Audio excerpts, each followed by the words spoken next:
Hello Foxes and welcome to another boss guide. Today we'll be covering the new quest, While Guthix Sleeps.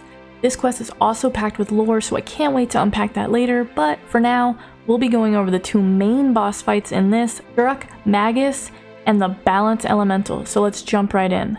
My stats for Surok: 75 defense, 73 prayer, 90 magic, and 94 hit points. My gear for Surok: I'm wearing the Dark Squall robes, God Cape Imbued, Amulet of Glory, a Holy Blessing, a Mystic Lava Staff, Barrow's Gloves, Dragon Boots, and an Explorer's Ring. For my inventory, I have the Orb for the quest, Nature, Blood, Law, and Air Runes, a Prayer Potion, the rest filled with sharks, and of course, my oh shit teleport, which happens to be a Royal Seed Pod. Mechanics: he has Protect from melee and Protect from missiles on simultaneously, so magic is the only way to go. He is immune to power staves. He casts a basic magic attack at you, and every 7 to 8 attacks he will do one of 3 special attacks.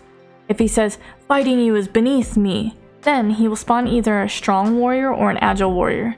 They won't take damage until you weaken them first by casting Weaken for the strong warrior and Bind for the agile warrior.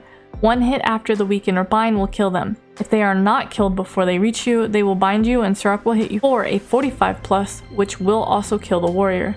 If he says, "Magicus ignites," he will throw out a lit explosive that will deal 45+ damage if ignored or picked up. You'll need to telegrab it, then high alch it to safely destroy it. If you hear him say, "Witness true sorcery," he will cast a number of 1 through 4 elemental surges that will approach you slowly. They will deal 45+ damage if not countered. The lower his health, the more he will cast. They can be countered by casting any offensive spell of the opposite element on it. Air and earth are ops, just as fire and water are ops. Boss fight: get ready to turn on Prey from magic when you climb the stairs. I like to stand in the middle and auto cast Fire Wave. Hover over your spells until he says something like, here he says, "Witness true sorcery," with a green ball, so you need white to counter it. I kept off clicking in the cycle, so I got into the habit of casting the spell twice to make sure that it hits it. Then go back to attacking him. His next special will be summoning someone, so hover over your Weaken and Bind spells. If it's the Agile Warrior, cast Bind. Again, I keep casting it until I see him stop moving. Attack him once, he should die, and continue to attack Surok. His next special should be throwing out a bomb somewhere in the room. Use Telegrab to get it into your bag, then use High Alchemy on it to destroy it. Then attack Surok again. He should repeat these 3 specials now. Remember to eat and drink as necessary. Now he summons 2 color balls for true sorcery. Blue and green, which means we need red for blue and white for green.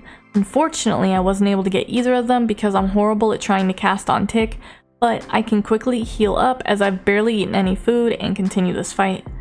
His next special should be a summon, so here I cast Bind instead of Weaken and I take damage for it. But that's okay, we still got this. When he throws out a bomb, Telegrab, High Alch, then attack Surok again. His next true sorcery spells will have 2 or 3 colors, maybe even 4, so be prepared. Try to get as many as you can and don't worry if you have to eat some. Repeat these steps until he is defeated. The Balance Elemental. My stats are 82 attack, 89 strength, 81 defense, 84 ranged, 71 prayer, 84 magic, and 86 hit points. For gear, I'm wearing my Darok's Helm, Fire Cape, Amulet of Glory, Diamond Dragon Bolt's E, Osmutton's Fang, Bando's top and bottoms, Dragon Defender, Barrow's Gloves, Primordial Boots, but Dragon Boots will work fine, and my Berserker's Ring imbued. As for my inventory, I have my Dragon Crossbow switch, Trident of the Swamp, 6 super restores, my lantern, a dose of a combat potion and ranging potion, the rest is filled with mana rays, and as always, my oh shit teleport.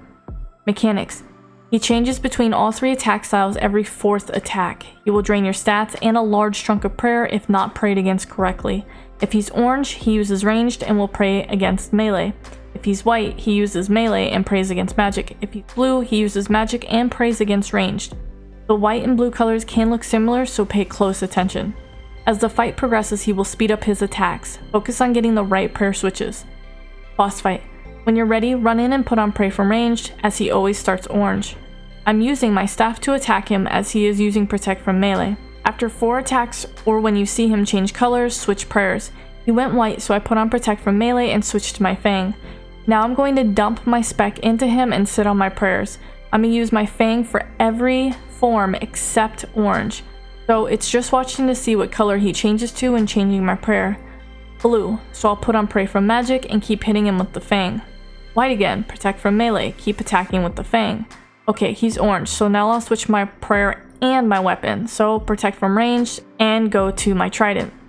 He switches off orange to white, so pray melee and switch back to my fang. As the fight goes on, he will speed up his attacks and he will change prayers associated with certain colors. Like here, he's orange, which before meant he was praying melee, but he's praying ranged now. He will still keep his attack pattern though, so your prayers stay the same. So if he's white, you still pray melee, and if he's blue, you still pray magic, and if he's orange, you still pray ranged. So once he gets under about 200 HP, he will start double praying too. This is where it will get slightly tricky. Focus on making sure your prayer switches are correct, then worry about switching your weapon to one he's not praying against. Slow and steady wins the race. Keep doing this until he has been defeated. Then you'll just have a tormented demon to down fairly easily, and you'll have completed while Guthix sleeps. Tips for the tormented demon: pray magic if it's fireballs, pray ranged for the knife shard things, move when he throws fireballs on the ground, and rotate your weapons to avoid what he's praying against. Thanks for watching. Remember to subscribe, like, and turn on notifications so you can get notified when I drop a new video. If you'd like to support me further, consider becoming a channel member, where you'll receive perks like personalized tile markers with your name on it in my POH, or see behind the scenes footage involving my everyday life. I also do all my own graphics and art, so head over to my store and check out the cool new Prif mouse mat with more scenery mouse mats to come, or a dope Foxx OSRS hoodie.